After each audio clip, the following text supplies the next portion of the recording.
People have been coming to this suburban part of Memphis all day. This would normally be a pretty quiet street, but they've been arriving with flowers and with stuffed toys. We've seen people coming together to pray and to pay tribute to Tyre Nichols, a 29-year-old black man who died several days after being beaten by police officers.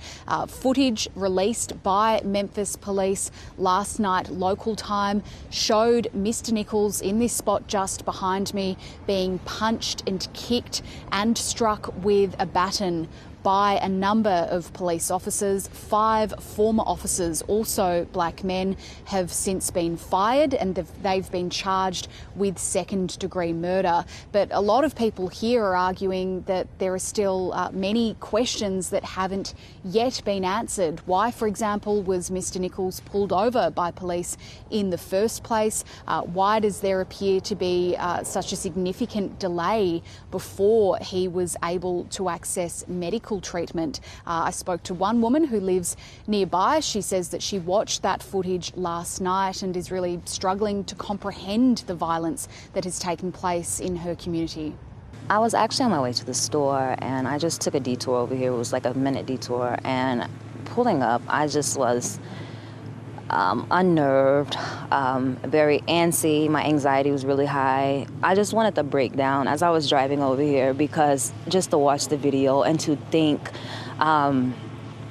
what was going through his mind, it was piercing my spirit. Police in Memphis have announced that they are disbanding a unit known as the Scorpion Unit in the wake of Mr Nichols' death. Serious concerns have been raised about that initiative, one that was introduced here some time ago, that saw teams of police officers sent out to what they said would be high crime areas to patrol those spots. Those 5 former officers who have since been fired and charged with second-degree murder were all part of the Scorpion Unit, and so the police chief here has said that she has listened to concerns raised by the community and by members of Mr Nichols' family. With these specialized units, we've had issues with those in the U.S. across the nation. Research shows that these particular specialized units, they're taking an aggressive stance, it's less supervision, and they're more competitive with less oversight. The Scorpion Unit is not a name that invokes guardian-style policing. It invokes warrior-style policing. And so when you put those things together, that's the deadly mix that you actually see that happen. As you see the officers, it was almost like they went on a hunt and they were proud of their hunt, and they actually thought that this was real policing. And to me, that was one of the most disturbing things about what I saw, but also these officers were part of a unit that we need to audit and investigate. Where was the supervisor? Where was the sergeant and lieutenant? These are questions that need to be answered. Tyre Nichols! Tyre Nichols! We're not out here because of a video. Come on now. But we are out here to demand justice. Please don't shoot me dead. I got my hands above my head.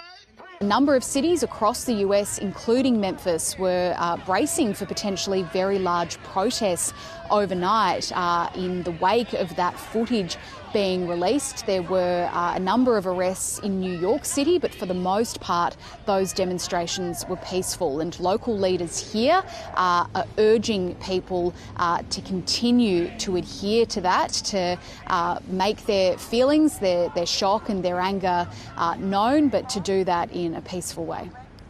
The protesters protested, and what we're calling for today is the same thing that happened last night, the calm of the protest. You must protest. No ifs, ands, and buts about it. Protest is in order. We have to protest, but they did it in such a dignified way. You could hear the echoes, the chants of, we're going to do it like Mama said. Mama said she wanted what? Peaceful protest. Joe Towns, a local politician that you just heard from there, was referring to comments made by Mr Nichols' mother. She had also repeatedly called for the community to respond peacefully. She said that she did not want to see any violence, that is not what her son was about or would have wanted.